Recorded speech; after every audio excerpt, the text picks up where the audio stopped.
भारतीय जनता पार्टीच्या वतीने म्हैसाळ जिल्हा परिषद गटात विविध ठिकाणी भारतीय स्वातंत्र्य लढ्यातील आद्य क्रांतिकारक राजे उमाजी नाईक यांच्या पुण्यतिथी निमित्त विनम्र अभिवादन करण्यात आले। यावेळी महादेवदादा दबडे तसेच समाज बांधव उपस्थित होते। म्हैसाळ जिल्हा परिषद गटातील जिल्हा परिषद उमेदवार सौ.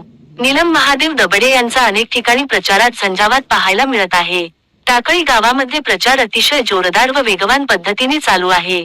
म्हैसाळ जिल्हा परिषद गटात जिल्हा परिषदेच्या उमेदवार सौ नीलम महादेव दबडे यांना वाढता पाठिंबा मिळत असून भाजपाची इथे सरशी होईल व म्हैसाळ जिल्हा परिषदेचा गड पुन्हा राखील असा विश्वास भाजपा कार्यकर्त्यांनी व्यक्त केला आहे।